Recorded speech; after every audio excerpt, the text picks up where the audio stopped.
전세 사기 피해자한테 주거용 오피스텔을 담보로 보금자리 론을 해준다 이런 얘기입니다. 뭔 얘기냐? 제가 전세 사기 피해를 받았어요. 그래서 소위 사기 피해자가 돼가지고 지금 어디서 살고 있는데 이 사람한테 아파트 대출을 열어줄 테니까 거기 대출 받고 들어가서 그 집 사서 매수해서 들어가서 살래? 이 얘기를 하는 거예요. 비아파트 담보대출을 전세 사기 피해자한테 열어준다는 거라니까요. 진짜 저 이거 완전 현타가 왔는데 이거 도대체 어떤 놈이 이런 생각을 해가지고 이런 대책을 냈나. 물론 이게 필요한 분이 있을 수가 있어요. 근데 전세 사기를 막을 대책이었고 피해자가 나오면 선별해서 지원하는 밑빠진 독에 물 붓는 구조예요. 지금 전세 사기의 원인이 뭐다는 거에 대해서 솔직히 대한민국 사람 다 알지만은 이거를 어떻게 해야 되겠다는 생각을 못하고 있는 거죠. 그러면 피해자는 계속 나와요. 사고율이 한 3, 4% 되니까.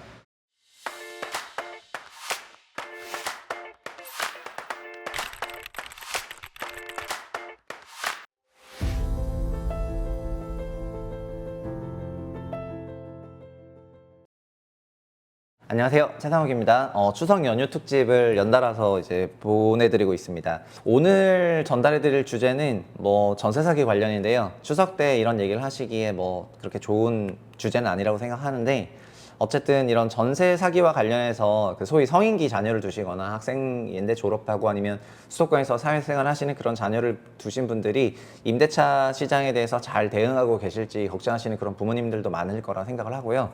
그리고 소위 20, 30대 사회생활 처음 하시는 분들이 전세라는 제도를 처음 마주쳤을 때 제가 그랬었는데, 사람들은 전세를 서민 주거라고 하는데 저는 전세금의 그 에쿼티 20%도 없었거든요. 그래서 너무나 자연스럽게 보증금을 대출해야 되는 그런 상황이었는데, 월세를 가야 되는데 보증금을 대출해야 되는데 월세 보증금을.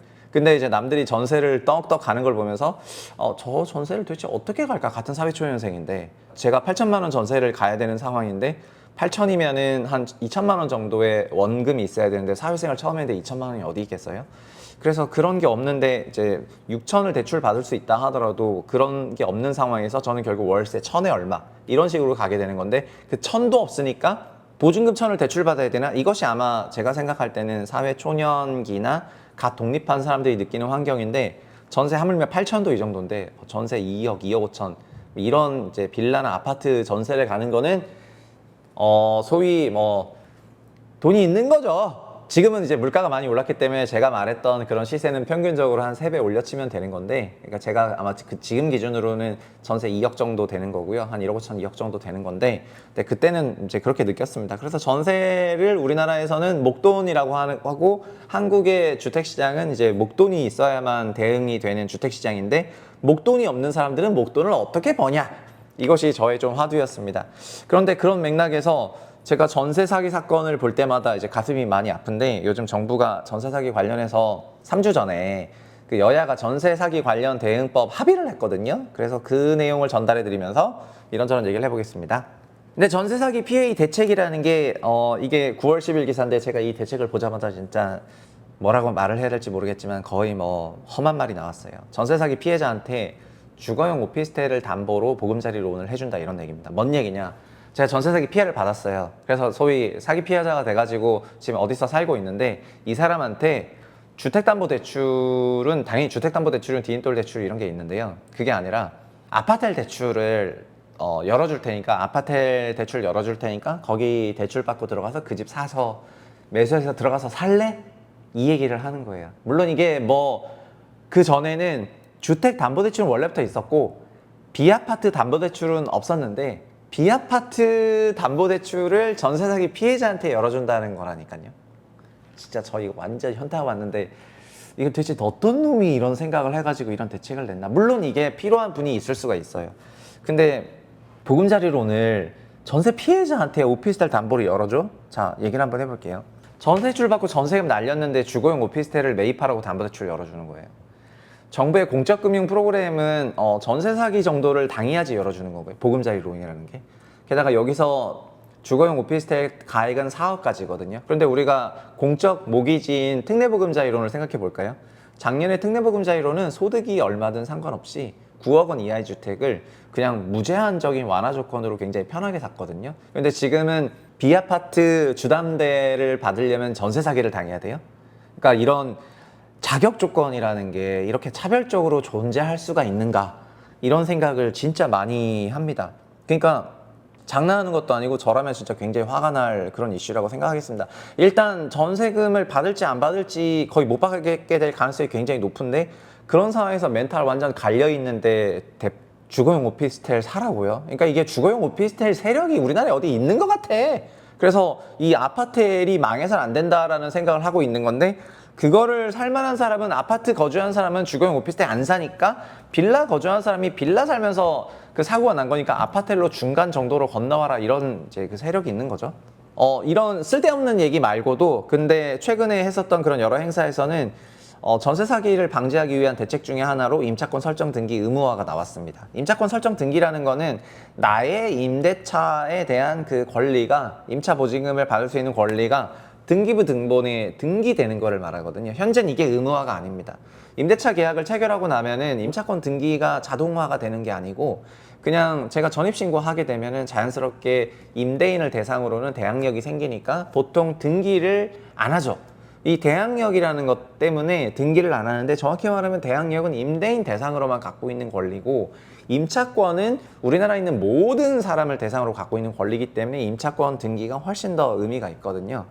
근데 이거를 하자는 얘기는 진즉부터 나왔었는데 임차권 설정 등기를 하면은 뭐 피해가 있대요.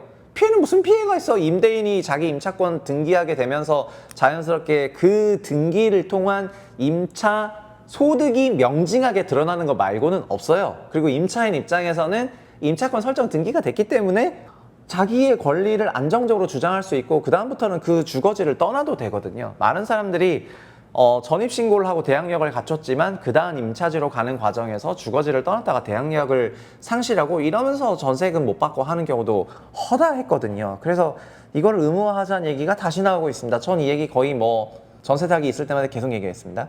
자, 2년 단위 만기인 전세 사고율이 3%라고 하면은 보험료는 연에 1.5로 벌어야 되는데 지금 허그의 사고율은 4%고 그래서 100조 가입했는데 4% 사고가 나니까 4조씩 사고가 나고 있습니다. 보험료율은 0.13%니까 연에 130억, 1,300억 들어와요. 1,300억 들어오는데 그래서 허그는 잠재 손실이 연간 4조씩 쌓이는 지금 거의 망해가고 있는 회사입니다. 이 정도 금액이면은 저라면은 이렇게 얘기할게요. 제가 그 보험 사고액이 임차권 설정 등기 때문에 된 건 아니지만요. 막 임차인들한테 뭐 안심 어플 깔아가지고 이거 확인하세요 저거 확인하세요가 아니고 저한테 사주 주시면은 저는 임대차 계약서 그냥 딱 그 사진만 찍으면은 그거를 자동으로 전부 등기까지 쳐주는 원스톱 서비스에다가 그 임대인의 신용 정보를 다 그 읽어내는 공공 DB에 접속해서 다 읽어내서 이게 괜찮은 거래인지 아닌지를 판단해주는 AI식 그런 어플을 개발하는데 저는 4조도 안 쓸 것 같아요. 그냥 4천원만 있어도 개발하고도 남을 것 같습니다. 근데 지금은 허그가 4조씩 사고 보면서 이거에 대해서 솔루션을 안 내고 있죠. 사실은 허그도 사고를 보고 있지만 전세 사기 피해자는 더 많죠. 전세 사기 피해자가 더 많으니까 전세 시장에서 연간 수조 원 이상의 그런 손실이 나오고 있는데 임대인의 소득이 드러난다는 걸로 인해서 임차권 설정 등기 안 하고 그 다음에 자기가 몇 순위인지를 그래야 알 수가 있는데 그런 것도 모른단 말이죠. 특히 다가구 주택의 경우에는 임차권 등기가 있다면 등기일 기준으로 순위가 나오기 때문에 내가 신규 임대차 계약을 체결할 때 어느 정도 순위인지 알게 되는데 현재는 그런 게 없어요. 그러니까 그냥 중개사 말만 듣고 중개사랑 짬짜이만 하면은 얼마든지 누구든지 속일 수가 있거든요. 3인 삼각거래에서 2명이 속이면 이 사람은 다 하는 게 사실이죠. 그래서 지금 대항력 기반의 이런 게 아니라 강력한 권리를 의무화해야 될 것 같다 이렇게 생각을 합니다. 다행인 거는 전세사기 특별법이 국회를 통과했습니다. 근데 이게 8월에 통과했는데 5월에 통과할 때 아시겠지만 국토부 장관이 전세사기 특별법 거부권을 제안을 했죠. 이 사람 진짜 어떤 의미로 대단한 사람인데 임차와 관련해 가지고 박사 논문을 썼고 임대차 시장 안정화에 대해서 빠꼼하게 알고 있는 사람이 거부권을 행사했다는 거는 그거는 저는 진짜 너무나 그 소위 직권남용이다 이렇게 생각하고요. 전세사기 특별법 국회는 국민들이 권한을 준 건데 이제 그거에 대해 가지고 통과가 된 것을 거부한다는 거는 그냥 얼마만큼 대중들을 뭐 우매하게 바라보고 있는지 그 사고관이 정확히 드러났다 그렇게 말씀을 드리겠습니다. 그럼에도 불구하고 어쨌든 드디어 마침내 전세사기 특별법이 통과가 됐고 시행이 됐습니다. 어떤 내용이냐?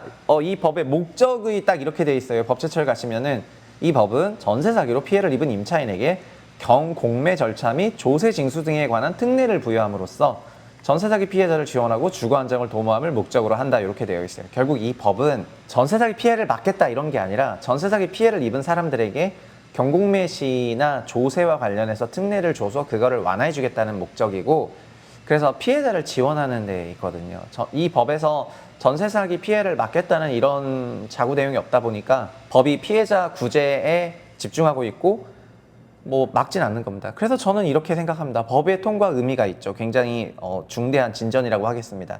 근데 특히 여야가 합의해서 했기 때문에 엄청난 중대한 진전인데, 다만 한계가 있다. 뭐냐? 전세 사기 피해자에게 경공매 조세 특례 이거 지원하는 거 좋아요. 근데 어떻게 방지한다? 이게 없다 이거예요. 즉 전세 사기를 막을 대책이 없고 피해자가 나오면 선별해서 지원하는 밑 빠진 독에 물 붓는 구조예요.